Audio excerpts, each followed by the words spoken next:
Bonjour à tous et bienvenue. Alors, imaginez un puzzle d'une complexité folle, où chaque pièce a été sculptée sur des millions d'années juste pour protéger notre bien le plus précieux. Eh bien ce puzzle, c'est le crâne humain. Et aujourd'hui, on va tenter d'assembler les pièces ensemble. Allez, on commence par une petite question qui a l'air toute simple comme ça.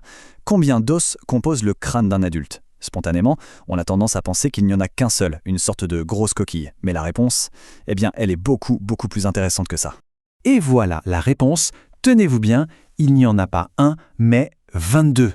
22 os bien distincts. Non, le crâne, ce n'est pas du tout une coque d'un seul bloc. C'est un assemblage hyper complexe, un peu comme un puzzle en 3D, où chaque pièce vient s'emboîter parfaitement dans la suivante, grâce à des jointures un peu en zigzag, on appelle ça des sutures. Et c'est ça qui crée une structure qui est juste incroyablement solide. Et bien sûr, comme pour toute construction aussi sophistiquée, ce puzzle obéit à un plan d'architecte très précis. En fait, le crâne, il est organisé en deux grandes parties, avec des rôles vraiment très différents. Alors, quelles sont ces deux sections ? D'un côté, on a ce qu'on appelle le crâne, la boîte crânienne. Pensez-y comme le casque intégral qui protège le cerveau. Et de l'autre côté, on a le squelette facial. Lui, c'est plutôt l'échafaudage qui va soutenir nos traits, tout ce qui fait notre visage et qui abrite nos sens.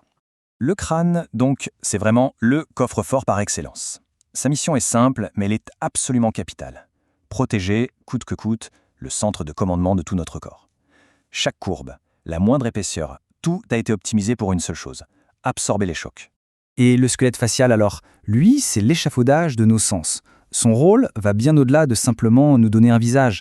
C'est lui qui positionne nos yeux pour qu'on puisse voir en 3 dimensions, qui façonne nos cavités nasales pour qu'on puisse sentir et qui soutient notre mâchoire, indispensable pour parler et pour manger bien sûr. Allez, commençons par ce fameux coffre-fort. Plongeons un peu à l'intérieur de la boîte crânienne, histoire de voir comment c'est fait. Alors, cette voûte, elle est construite avec 8 os plats. Il y en a 4 qui sont uniques, on dit impairs, comme l'os frontal, qui forme notre front bien au milieu. Et puis il y a 2 paires, donc 4 os au total, comme les os pariétaux de chaque côté du crâne. C'est ce qui assure la symétrie parfaite de la structure. Pour que tout ça devienne un peu plus concret, on va faire un zoom sur l'un de ces os. Un os qu'en fait, on connaît tous très bien, même si on ne sait pas forcément son nom. Et le voici, l'os frontal. C'est tout simplement l'os du front. Il forme aussi le rebord supérieur de nos orbites, là où se logent les yeux, et c'est l'un des os les plus solides du crâne, une vraie plaque de blindage pour protéger l'avant du cerveau. Ce qui est absolument fascinant avec cet os, c'est sa double nature. L'extérieur, celui qu'on peut sentir juste sous la peau du front, il est lisse et bombé. Mais à l'intérieur, c'est une toute autre histoire. Il est creux, concave et plein de petites rainures. Il est littéralement moulé à la perfection pour épouser les formes délicates du cerveau qu'il abrite. Et attention, cette complexité à l'intérieur, ce n'est pas juste l'affaire de l'os frontal. Pas du tout. En fait, si on regarde la base du crâne, le plancher si on veut, on découvre un paysage osseux qui est d'une complexité juste incroyable. C'est là par exemple qu'on trouve ce qu'on appelle le foramen magnum. Ça sonne compliqué, mais ça veut juste dire le grand trou en latin. Et ce n'est pas n'importe quel trou, c'est l'ouverture vitale par laquelle la moelle épinière vient se connecter au cerveau. C'est un peu le début de l'autoroute de l'information de tout notre système nerveux. Bon, maintenant qu'on a bien exploré le casque, passons à la façade, cet échafaudage sensoriel si complexe qui constitue notre visage. Le squelette du visage, lui, est encore plus fragmenté. Il est composé de 14 os. C'est un assemblage vraiment délicat qui va former les cavités pour les yeux, le support du nez et l'arcade de la mâchoire du haut, celle qui ancre nos dents supérieures. Et un peu comme pour les os de la botte crânienne, la grande majorité de ces 14 os sont complètement soudés les uns aux autres. Et cette rigidité, elle est hyper importante. Elle offre une plateforme stable pour nos yeux par exemple, ce qui garantit que notre vision reste bien fixe.